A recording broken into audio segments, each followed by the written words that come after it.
নমস্কার বন্ধুরা, আজকের রেসিপি নিয়ে আমার হোম কিচেনে আপনাদের সবাইকে স্বাগত। তো আজকে আমি একটা নতুন রেসিপি বানিয়ে আপনাদের দেখাবো।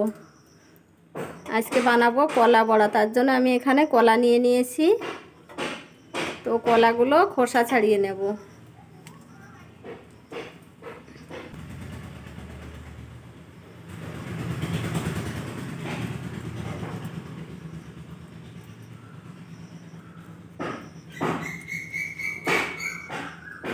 এভাবে আমি সবকটা কলা খোসা ছাড়িয়ে নেব। সবগুলো কলা খোসা ছাড়িয়ে নিয়েছি। এখানে দিয়ে দেব 1 বাটি আটা। আপনারা চাইলে ময়দাও দিতে পারেন।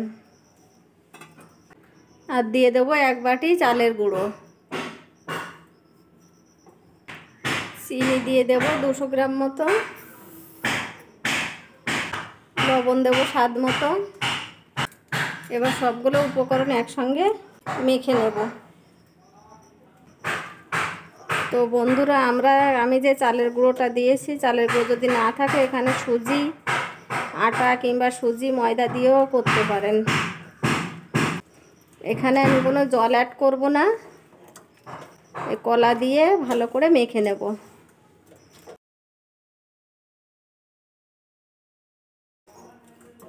দেখুন কত সুন্দর একটা ব্যাটার বানিয়ে নিয়েছি। কলা বড়া ব্যাটারটা কিন্তু খুব পাতলা হবে না, একদম এরকমভাবে হবেন। আমার রেসিপিটা ফলো করবেন, তাহলে সুন্দরভাবে কলা বড়াটা বানিয়ে নিতে পারবেন। ব্যাটারটা রেডি হয়ে গেছে, এবার ভেজে নেব। কড়া বসিয়ে দিয়েছি।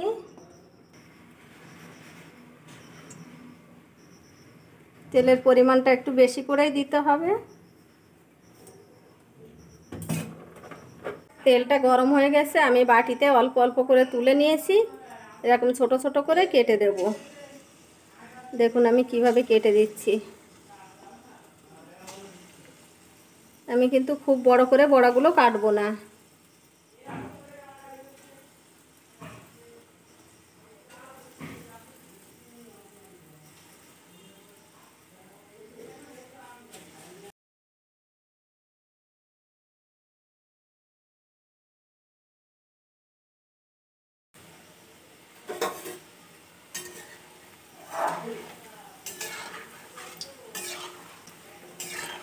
আমি একটু মিডিয়াম আঁচে বড়াগুলো ভাজবো, নাহলে ভেতরটা কাঁচা থেকে যাবে।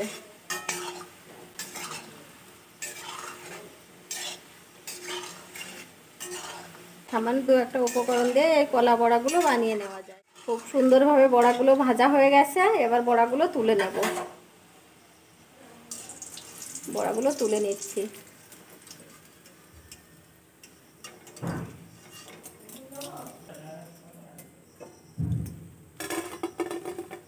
বাকি বড়াগুলো একইভাবে কেটে কেটে দেব।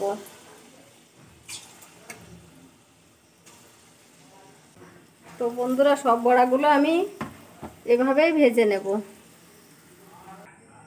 তো বন্ধুরা, আমি সব বড়াগুলো ভেজে নিয়েছি। দেখুন কত সুন্দর লাগছে দেখতে। দেখতে যেমন লোভনীয়, খেতেও কিন্তু খুবই টেস্টি হয়। তো আপনারাও বাড়িতে এভাবে বানিয়ে খাবেন, সবাইকে খাওয়াবেন। তো ভিডিওটা আজকের মতো এখানেই শেষ করলাম। নমস্কার, সবাই ভালো থাকবেন, সবাইকে ভালো রাখবেন।